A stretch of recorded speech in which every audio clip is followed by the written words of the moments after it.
Okay, good day mga busing. So, dun sa mga nagtatanong kung ano yung gamit kong sidecam at kung paano ko ito ginawa. So, ito yung sidecam na ginagamit ko mga boss. PVC lang, DIY. Ito siya. Ito yung ginagamit ko. Yung glass nito is ano lang, ordinary yung glass na yung mga ginagamit sa mga bintana ng ng bahay. Yeah. Ganito. Yan. So mas maganda kung meron kayong makuha na ganito na reflective clear. Kasi mas malinaw ang silip dun. Itong kasi sa akin is reflective blue. So malinaw din naman. Okay din naman yung pag sinilip mo. Yun lang kapag medyo makulimlim na. Medyo madilim na rin yung silip mo. Pero yung record niya, ganun pa rin. Kung ano yung lightings ng paligid, ganun pa rin naman. So yung gamit ko dito is PVC. Ito yung mga kailangan natin. PVC na 50mm, phone clip. Ito PVC din ito na nilapad ko lang at hinulma ko ng ganito. Yan.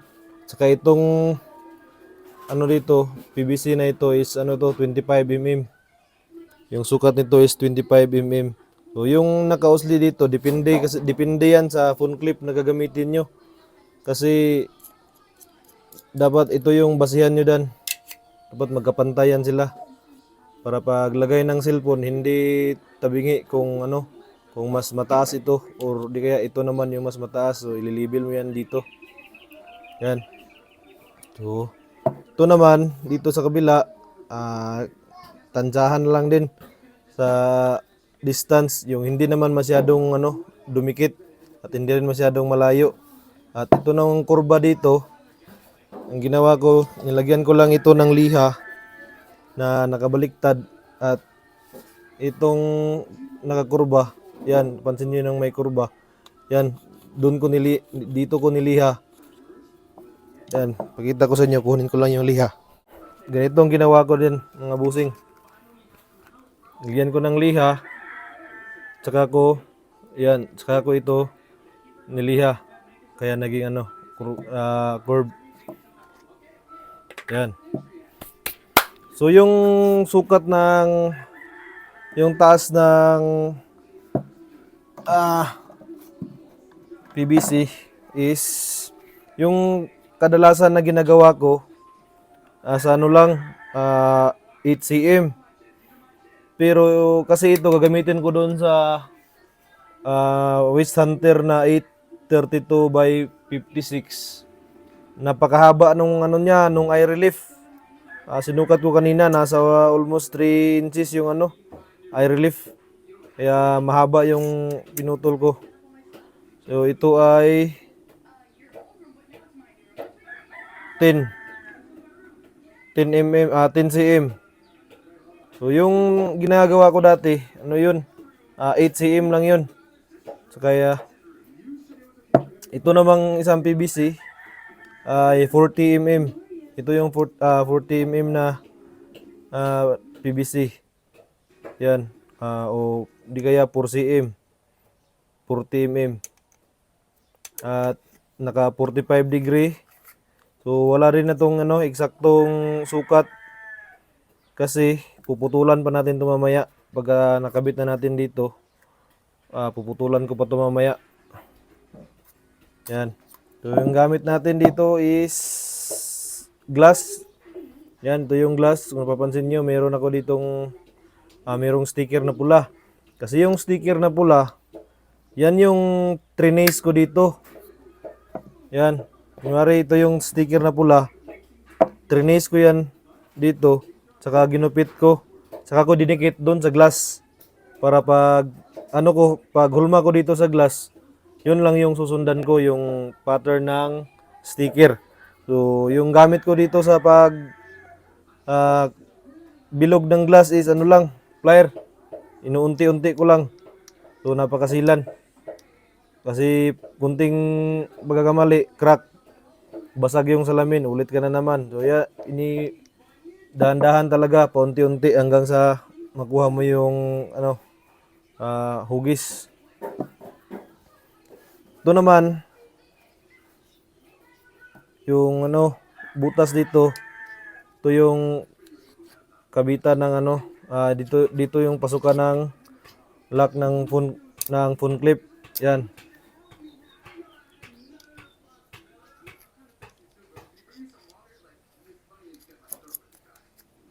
Yan yung saktong butas lang, hindi ganong malaki para magalaw-galaw pa yung yung phone clip para ma-set natin mabuti yung camera. Kasi merong mga cellphone na yung camera nasa gilid, meron din yung iba nasa gitna. So para ma-align natin siya. Yan.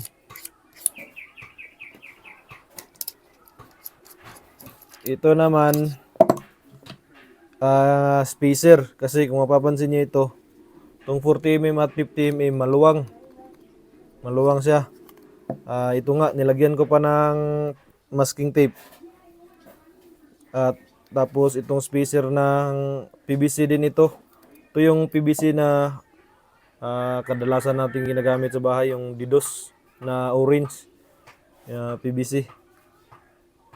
Yung hindi yung orange na na para sa mga electrical. Ito yung orange na yung ginagamit sa mga lababo. Yan. Yan gagawin natin mamaya. Ito, ganun daw. So, yan na. Sikip na siya. So, dito naman, ito naman, spacer rin to dito. Yan. Para hindi umalog-alog yung kabitan natin ng glass. Kasi dito natin ikakabit yung glass. Yan. Pag umaalog-alog ito dito sa loob, yung image na marirecord, mahirapan tayong mag-set ng focus niya kung hindi eksakto naka 45 degree. So kaya dapat kung ano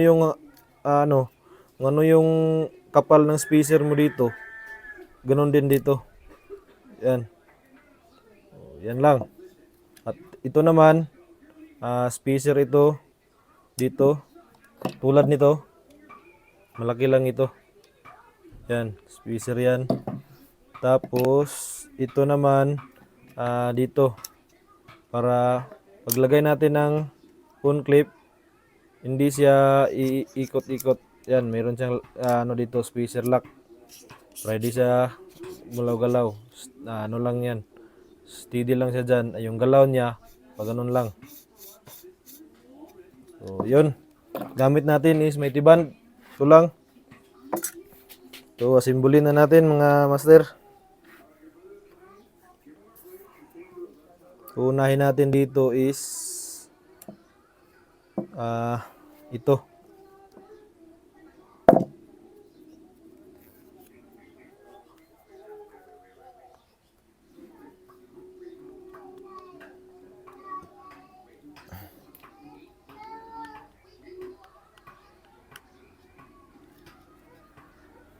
Tapos silipin niyo mabuti na straight yung straight yung pagkalagay. Saka dito. Yan.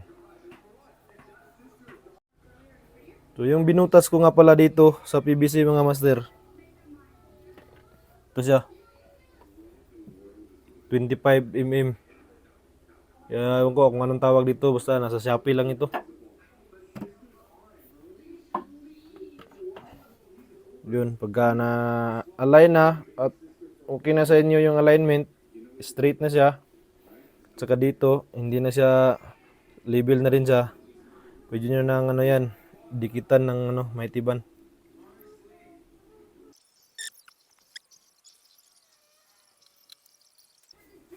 Okay. So, patuyuin lang muna natin yan. At idikit natin yung glass.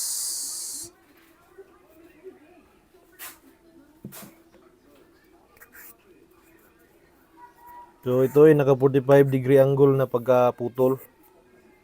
So yung glass na ano na position ganito. So yung dinikitan ko ng sticker, yun yung side ng glass na reflective. Yung dito naman yung tagusan yung silip. Kasi dito tayo sisilip sa ano, ito yung sisilipan natin sa scope. So yung dito is yung naka 45 degree angle na reflective side. So dito yung cellphone. So makukuha niya yung silip ng scope natin. So hindi ko muna inalis yung sticker kasi double purpose na rin mamaya pag pinturahan natin ito. Hindi madudumihan yung glass. Saka na natin alisin yung sticker pagka na pinturahan na. Yun. So idikit lang natin dito. Ganun pa rin yun. May tiban pa rin yung gamit natin.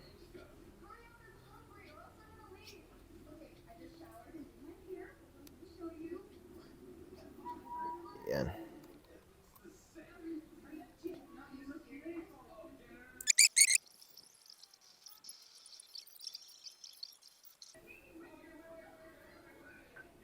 Yan. Lagay na rin natin yung spacer dito.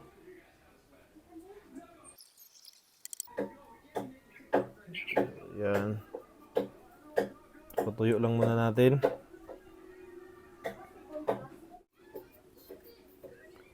Okay, so ilagay na natin ito. Ito yung spacer niya dito. Ano din to, dagdag tibay din ito.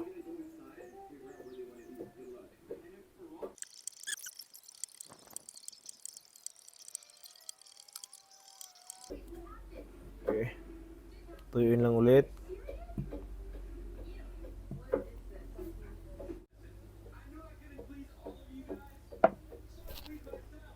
Ito naman, kabit din natin ito. So, kabit muna natin yung phone clip.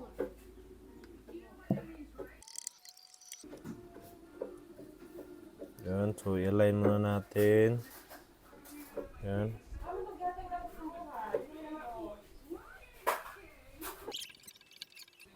Okay, tapos saka natin ito ilagay.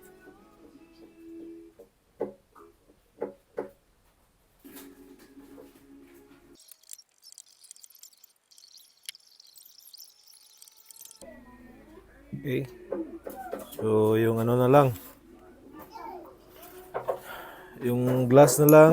Ayun, lumikit pa. Ito na lang yung kakabit natin.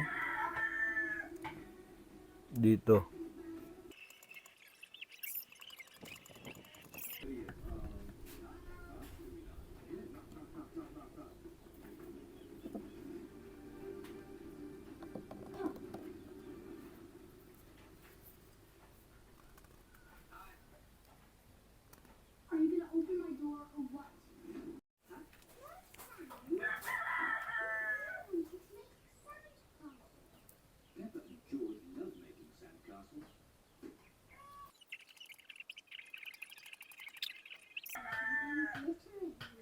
Puputulin pa natin ito mamaya. So, ito na siya. So, patuyo na lang natin. Okay na mga boss, ito na yung ating finished product. So, wala pa lang tayong pintura ngayon. So, hintayin ko lang muna na dumating yung pintura ko. Ito na.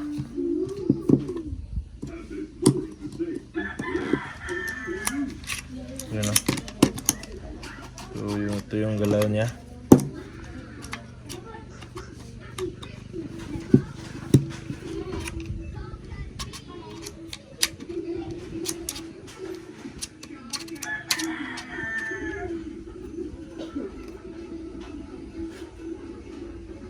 So, meron pa yung sticker. Dito naman naputulan ko na yung kanina. Ayun, pintura na lang at goods na ito.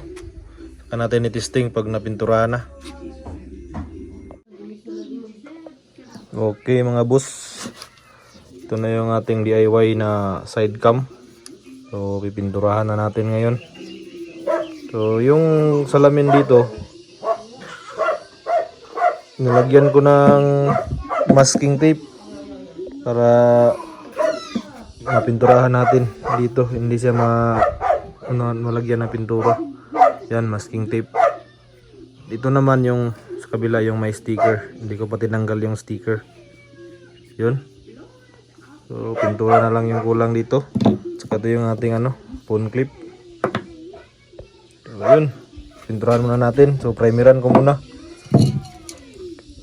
ito, at saka ito namang flat black yung final natin. Okay, so pintura muna.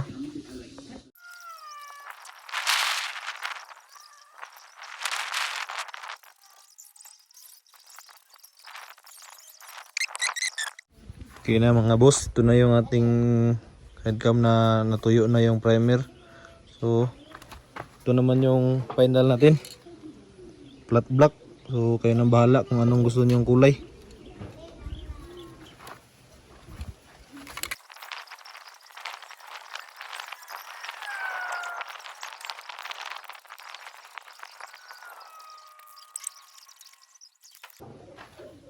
Okay, ayos na mga busing.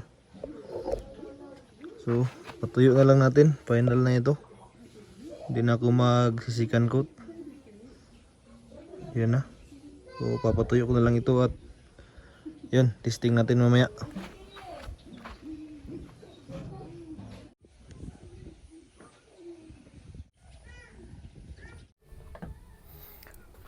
Okay mga busing, ito na yung ating final product. Ito na yung ating DIY na side cam. Ito siya. Ito naman yung silip natin.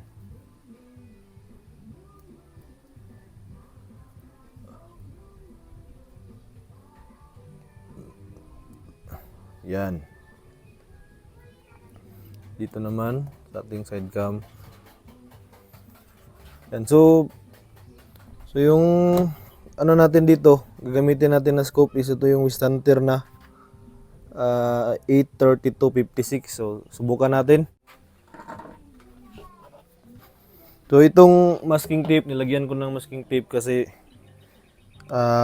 meron siyang kunting clearance. So dagdag protection na rin ito para hindi magasgas yung scope natin kasi PVC lang tong natin. Hindi na kailangan ng hose clamp. Mahigpit na ito.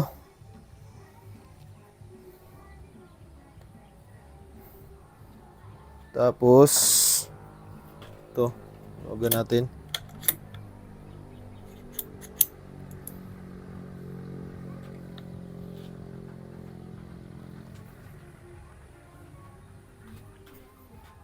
Yan na.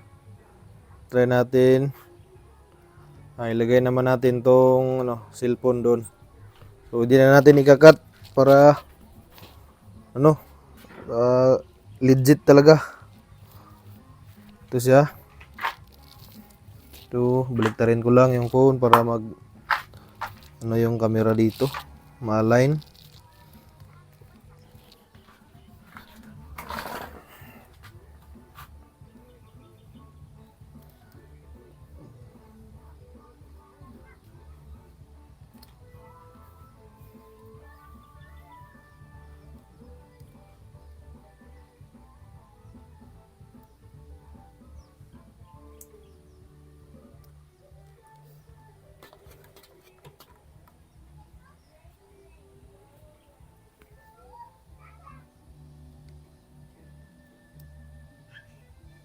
Ayun.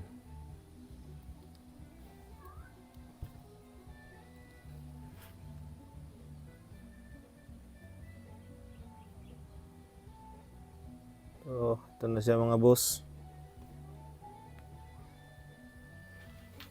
Oh, i-focus ko lang muna yung reticle.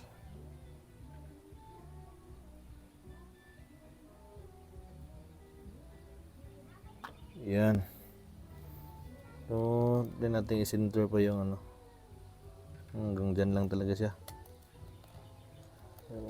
Okay. So, masi-center naman yan pag nag-edit. Focus na natin yung reticle. Yun, yung sisilipin natin yung kawayan doon sa dulo. Nasa ano yun, 130 meters. Range finder natin yan mamaya. Yan. So, yan yung kawayan. Hindi pa nag-focus yung ano pala. Hindi na-focus yung reticle. Yan.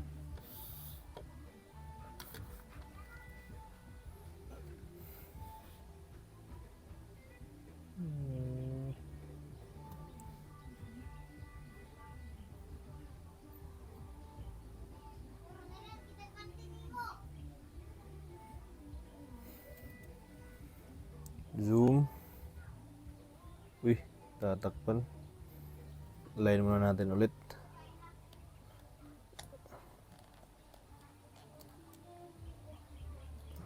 Yun. Para kahit naka full zoom tayo, kuha niya pa rin. So ito naka full zoom, naka 32. Yan. Ito, zoom out natin. Yan, naka 8 magnification.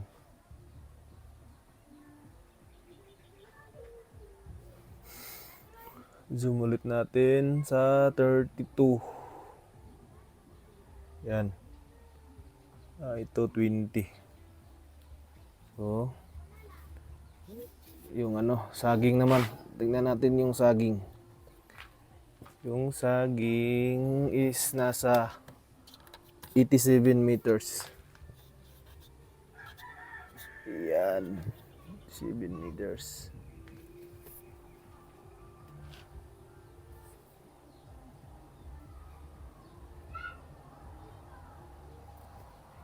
Yang saging is 87 meters.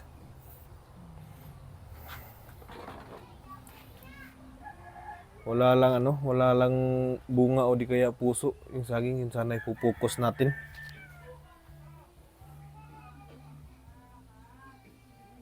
Okay, so tanggalin ko lang ito sa ating side cam at yan. Range natin yung ano. Sana ba yung range finder ko? Basta yun. Yun yung kawayan. Yan. Saka yun yung ano, saging. Ito yung ating side cam na DIY. Kung gustong gumaya nito, sundan nyo lang yung video. Mayroon na tayong ano doon, step by step na tutorial at saka yung lahat ng materials na ginamit. Nandun na lahat. So, yung mga gustong mag-DIY dyan, so meron naman tayong mabibili na mga 3D printed na mga side cam. Marami yung ano, magaganda, naka-German ano pa, yung mga glass nila napaka crystal clear talaga. Yung tulad ng ano, samurai sidekick na side cam, yung maker ng aking ano, silencer. At saka yung kay Sir Roldan na side cam 3D printed, maganda rin. At saka yung kay ano, kay Sir Kai De Castro, ganda rin yung side cam niya. So yung ano lang budget at gustong mag-DIY, yung purpose lang naman natin dito is makapag-record. So at the same time, okay rin naman yung ano niya, yung silip. Ito siya. Yan.